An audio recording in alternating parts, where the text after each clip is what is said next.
नमस्कार। गोविंद पारिक के 80 पेज के सीरीज में आज हम पढ़ने वाले हैं पेज नंबर 72 की बात करेंगे। तो देखेंगे सबसे पहले हम लोगों ने ऊपर क्या लिखा है, क्षीर दधी न्याय गिवन बाय दृढ़बल, ठीक है ना। और किसने सपोर्ट किया था, चरक ने सपोर्ट किया था। तो ध्यान इसको याद करेंगे, क्षीर दधी, दधी मतलब दही, दो से दही दो से दृढ़बल हो जाएगा, दो से दही दो से दृढ़बल हो जाएगा, ठीक है। क्षीर दधी न्याय गिवन बाय दृढ़बल, जिसको सपोर्ट किया था चरक ने। उसको देखेंगे, एक काल धातु पोषण न्याय किसने दिया था, अरुण दत्त ने। एक काल धातु पोषण न्याय गिवन बाय अरुण दत्त, इसको सपोर्ट किया था वाग्भट ने। तो देखेंगे काल और अरुण, काल मतलब काले अर्थात काले अरुण, कैसे याद रखेंगे, काले अरुण। तो ट्रिक क्या है, काले अरुण कैसे याद रखेगा, काले मतलब एक काल धातु पोषण न्याय गिवन बाय अरुण दत्त, तो काले अरुण याद हो गया। देखिए केदारी कुल्या न्याय गिवन बाय भाव प्रकाश, और सुश्रुत वाग्भट भेल ने भी इसको माना है, ठीक है। ये कुछ न्याय थे, इसको आप लोगों ने देखा है, पढ़ा भी है। अब बात करते हैं उस अग्नियों के बारे में।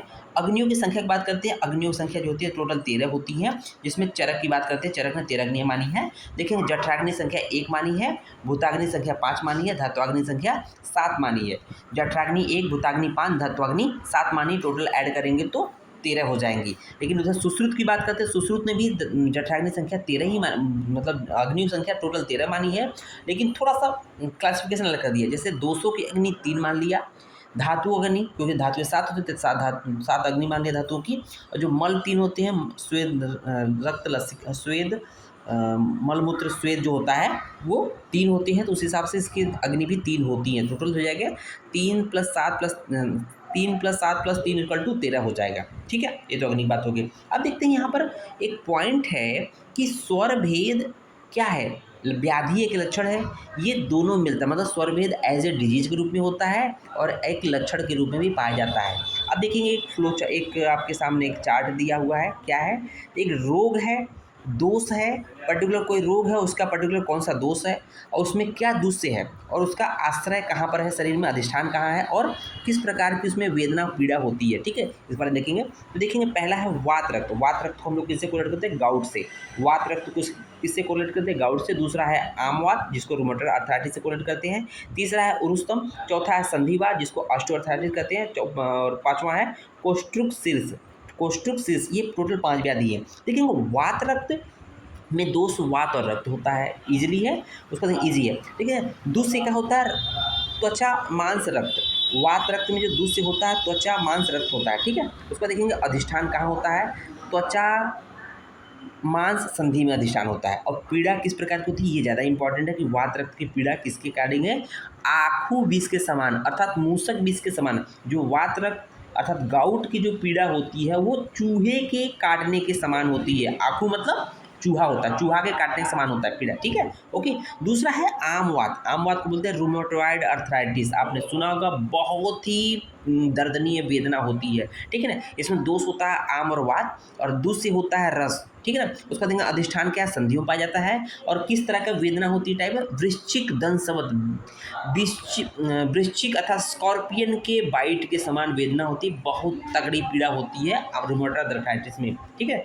उसके देखिए उरुस्तम। उरुस्तम में त्रिदोष प्लस आमदोष होता है, इसका जो स्थान होता है दूसरे होता है मेद होता है, और अधिष्ठान उरु होता है, इसमें विशेष कोई टाइप की पीड़ा नहीं होती है।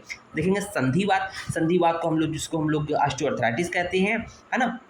इसमें वात दोष होता है और उसमें दूसरे होता है संधि, और उसमें जो अधिष्ठान होता है संधि ही होता है। नेक्स्ट देखेंगे कोस्ट्रुक्सिस, जिसमें वात और रक्त दोष होता है और जो दूसरे होता है रक्त होता है, और अधिष्ठान क्या है, जानुसंधि होता है, तो जानुसंधि में होता है। ये तो बात हो गई इस तरह की चीज़ें। नेक्स्ट देखेंगे पुरुष के गुण हैं। चरक ने 22 माने हैं, सुश्रुत ने 16 माने हैं, प्रशस्पाद ने 14 माने हैं, न्याय ने 6 माने हैं, ओके। उसको देखेंगे कुछ छोटे छोटे पॉइंट्स इसके बारे में देखेंगे कि स्नायुक रोग का वर्णन मिलता है वृंद माधव में। वेरी वेरी इंपॉर्टेंट है, स्नायुक रोग और स्नायु कृमि।